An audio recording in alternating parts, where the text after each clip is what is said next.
Hello everyone, myself Dr. Smriti Mathur, working as an assistant professor at Babu Banarsidass University, Lucknow.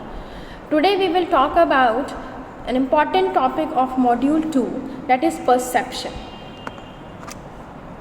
Just a minute. Yes. Perception. Perception is the way we see the world around us. It is the meaning that we attach to the information which comes to us from the external environment. This interpretation varies from person to person and from organization to organization. At the workplace, all the activities performed by managers are based on their perception. Perception is often taken to be a person's view of reality. It is very closely related to the personality of the individual. Just as different people have different physical characteristics, educational backgrounds, and views about life, in the same way, every person perceives the world differently. What we know about life and the world around us comes from our perception. Sensory inputs that we have about the world around us need to be converted into meaningful information through processing with the help of previous learnings, memories, expectations, beliefs, attitudes, and values. This integrated structure of sensory inputs and their processing is the basis of perception and of individual behavior. When we talk about perception, perception is defined by different people differently. According to Stephen P. Robbins, it is the process by which individuals organize and interpret their sensory impressions in order to give meaning to their environment. According to Joseph Reitz, perception is the process by which people organize, interpret, and experience ideas and use stimulus materials in the environment so that they satisfy their needs. According to him, perception includes all those processes by which an individual receives information about his environment, that is seeing, hearing, feeling, tasting, and smelling. The study of these perceptual processes shows that their functioning is affected by three classes of variables: the object or event being perceived, that is the target, environment in which the perception occurs, and the individual doing the perception, that is a perceiver. According to Uday Parikh, perception can be defined as the process of receiving, selecting, organizing, interpreting, checking, and reacting to sensory stimuli or data.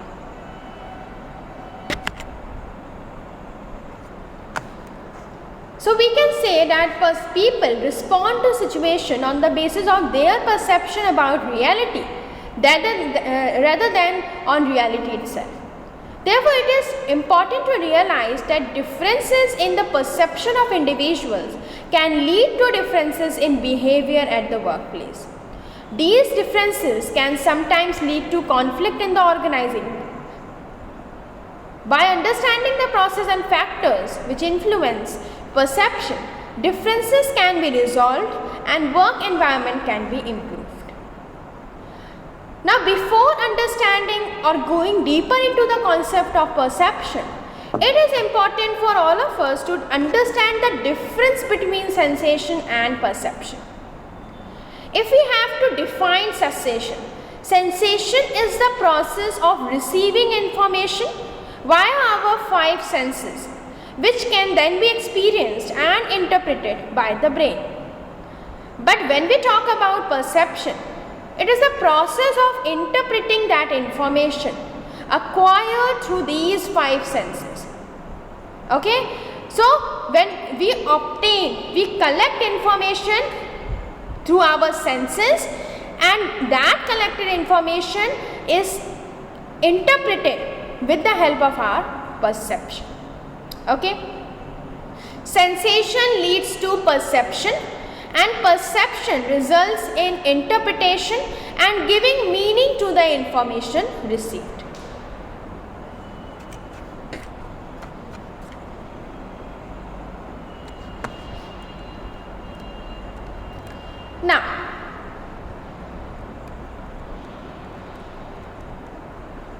we have to understand the process of perception. Okay. From the various definitions of perception, it emerges that the source of person's opinion about the world comes from the process of perception. This perception enables the person to act effectively, and therefore, in order to understand the concept better, we will try to understand the process which constitutes perception. The process of perception consists of 5 main steps, which includes receiving and selecting stimuli, organizing stimuli, interpreting sensory stimuli or data, checking accuracy of the data, and retrieving as well as reacting. These elements of perception process do not occur separately or in sequence, but they can overlap and can occur simultaneously. In addition, the perception process can start either from the point of receiving data, that is bottom-up approach, or from the point of interpreting data on the basis of existing knowledge, that is top-bottom approach. Bottom-up approach requires a lot of effort, and top-down approach has the risk of making quick assumptions and jumping to the wrong conclusion. A balance between these two approaches is important. The process of perception draws on Gestalt psychology based on the work of German thinker, which focused on how people interpret the world. According to these researchers, the whole world is different from some of its parts. Based upon the belief, Gestalt psychologists developed a set of principles to explain perceptual organization. These principles are often referred to as perceptual organizing or selectivity, and then we will interpret that data. So we will start discussing about each and every step of this process one by one. Let's start with the first step, that is the process of receiving and selecting stimuli. The first aspect of the perception process deals with receiving stimuli. People are constantly confronted by a number of stimuli in the environment which impact their senses of sight, hearing, smell, taste, and touch. These stimuli could be in the form of information being given or events taking place, etc. These are all inputs to the process of perception. Some of these inputs may be noticed and others may not be. The actual stimulus that a person focuses on is an irritate manager. Screaming out a directive may result in subordinate ignoring an alarm bell, signaling the identification of a defective part. Subordinate shuts out the noisy alarm to focus on the words, body language, and overall behavior of the manager. Therefore, when a person receives a stimulus, he tries to focus or process it further through the process of selecting the stimuli. Since it is not possible to give attention to all stimuli being received by each of us, we pay attention to only some of them. To prevent attention from being diverted, stimuli received are screened and only some of them are selected for further processing. This is the principle of perceptual selectivity. There are some factors which affect perception, and they may be either external or internal. So when we talk about factors affecting perception, attention is the process of becoming consciously aware of something or someone. It can be focused on information received from the environment or from memory when it stands out from others in its context. The principle of perceptual selectivity seeks to explain how and why people select only few stimuli out of numerous stimuli that they receive. Even when two individuals look at the same thing, they may perceive it differently. This is again due to perceptual selectivity. So we can say perception is affected by certain factors which may be internal set factors or external attention factors. Internal set factors may be learning, motivation, personality, while external may include other factors. So when we talk about other factors, external factors affecting selection and perception, number one is size. Physical appearance plays a big role in our perception of others. The bigger the size of the stimulus, the more readily it is perceived. Organizations use this to their advantage while placing large advertisements in the newspapers or by using large holdings which attract more attention as compared to smaller ones. Next is intensity. Stimuli which are higher in intensity are perceived more readily than those which are low in intensity.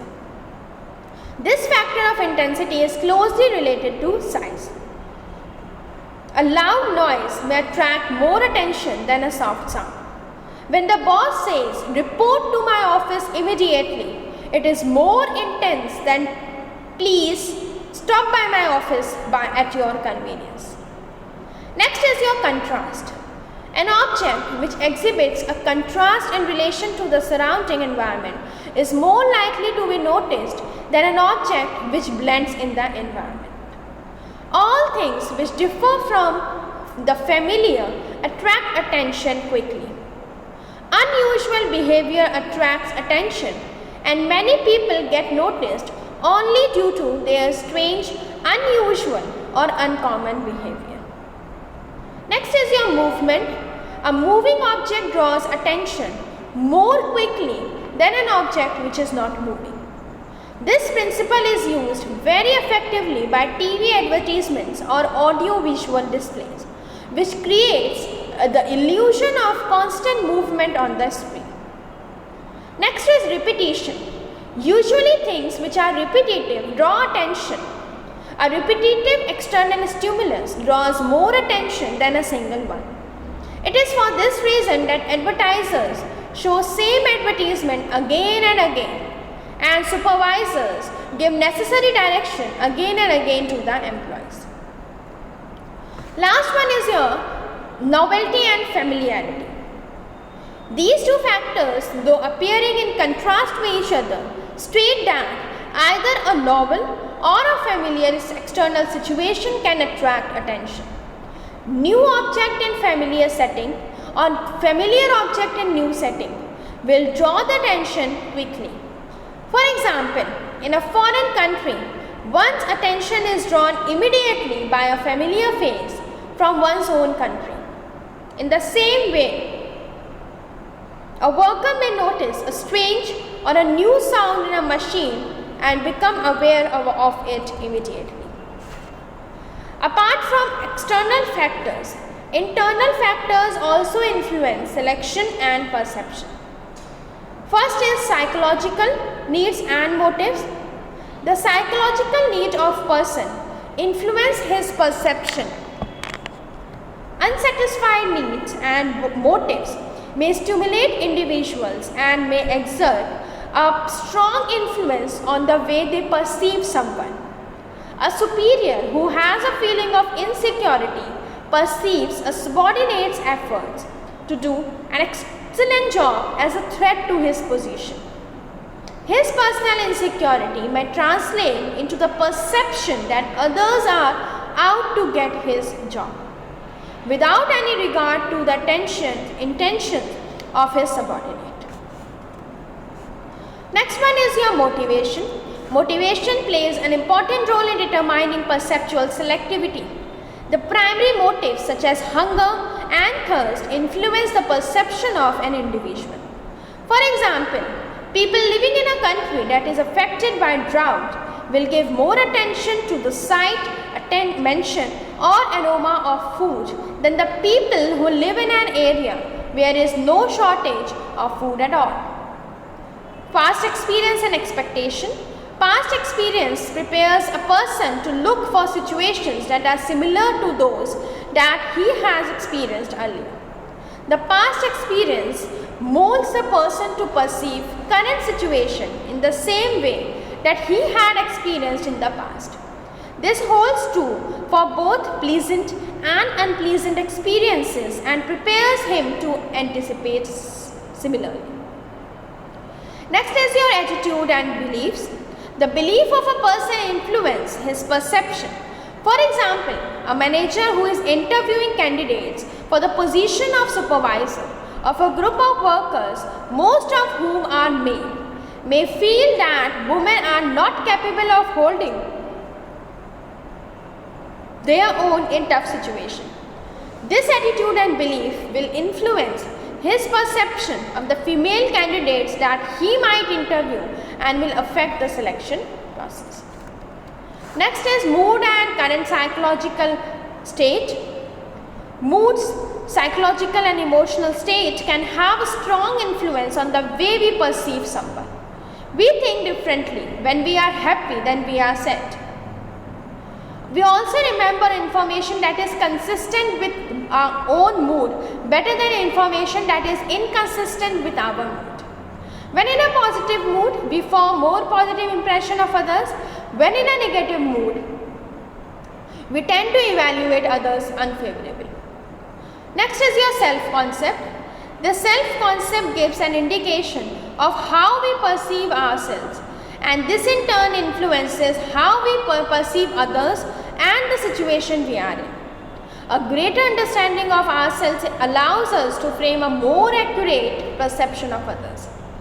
An individual with a positive self-concept will tend to notice positive attributes in another person. On the other hand, an individual with a negative self-concept will tend to point out negative traits in other person. Last one is your interest. Our interest also influences the focus of our attention. As individual interests differ from person to person, what one person notices in a situation will be different from what others notice. For example, a supervisor who has just been reprimanded by his boss for coming late is more likely to notice his colleagues coming late rather than what he had noticed last week. In the same way, a person who is preoccupied with a personal problem may find it difficult to pay attention to his manager's instructions as his interest and attention is elsewhere.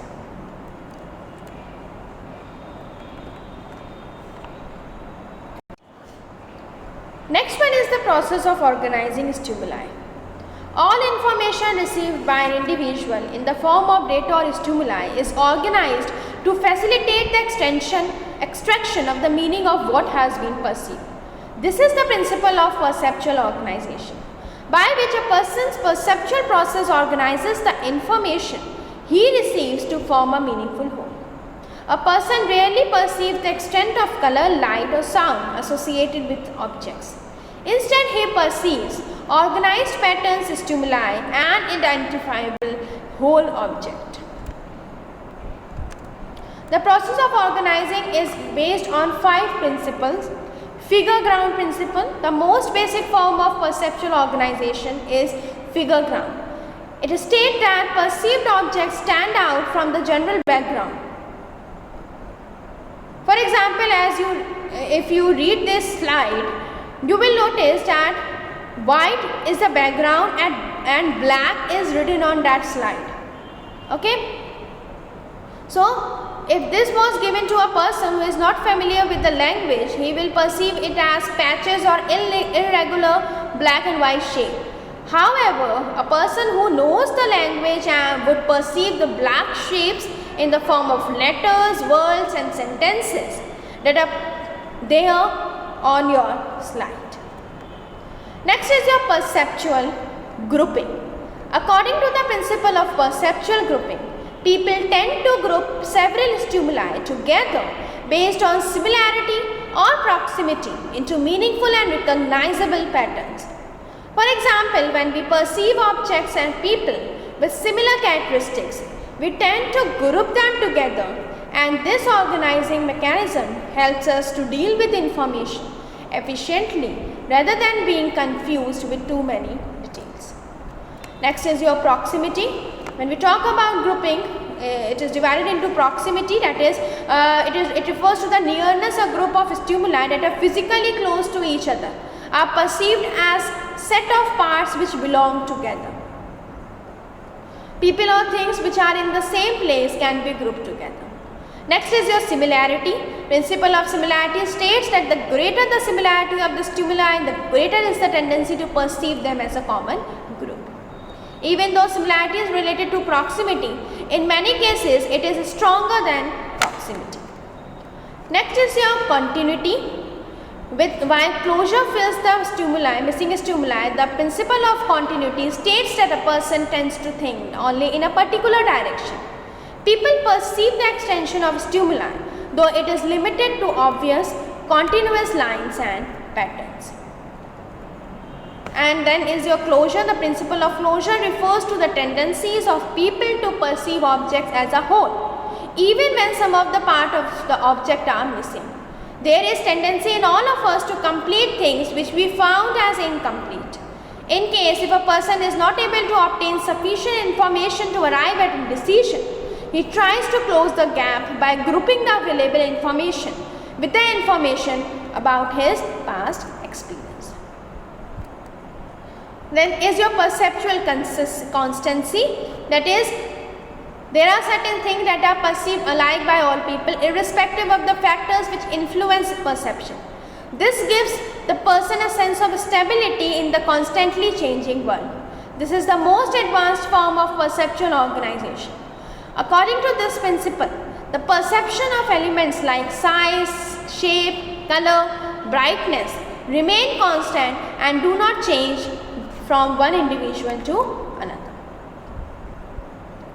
Next is your perceptual defense.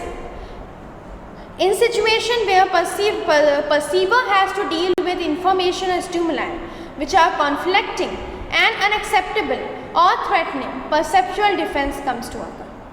According to this principle, people tend to resist information that is emotionally disturbing or clashes with their personal convictions. Next is your perceptual context. During the interpretation, a lot of contextual factors play an important role. That is, it includes your organizational context, that is the prevailing organizational culture and structure has an important influence on the perception of persons working there. Interpersonal context. Interpersonal context means it is interpersonal relationship among the group members. Next comes here the process of interpretation. Interpretation is the most important aspect of perception. Perception actually takes place only when the data has been interpreted. Hence, after the data has been received and selected, the perceiver can interpret it to assign a meaning to it. The process of interpretation is influenced by the psychological processes of learning and motivation and the personality of individual. An important factor which contributes to the interpretation of data is the perceptual set, which denotes previously held beliefs and general opinions about an object, which influences an individual's perception about similar objects.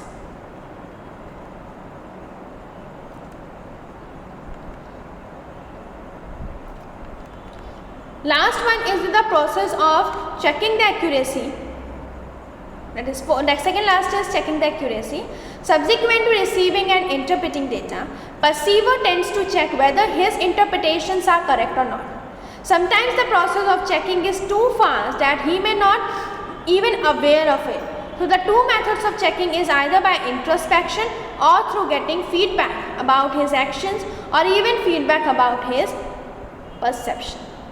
And last one is the process of reacting. That is, the cycle of perception is not complete unless it leads to some action.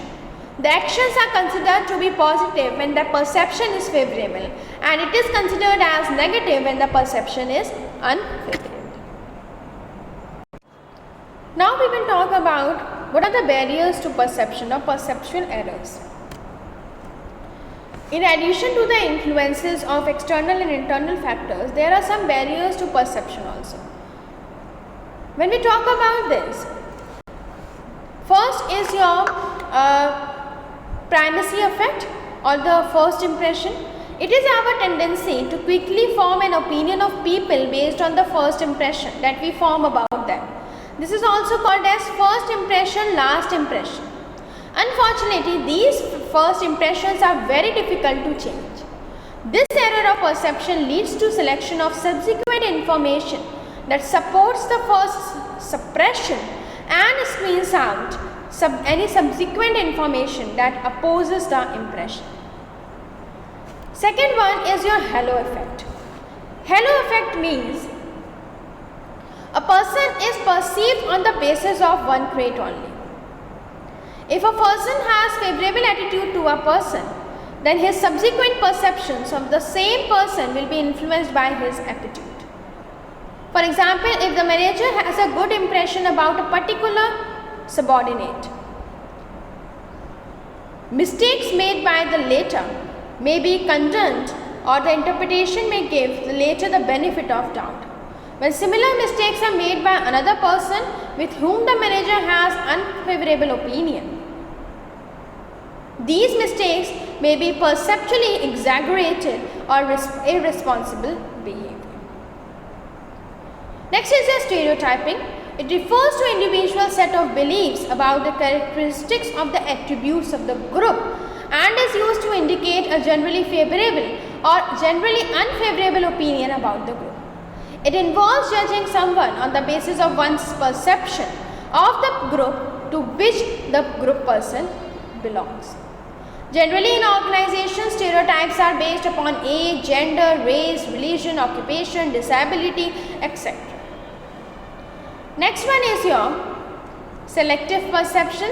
Selective perception means that is you are selecting some of the part. Maybe there are chances that you ignore some important information while selecting information. Selective perception proves to be an error.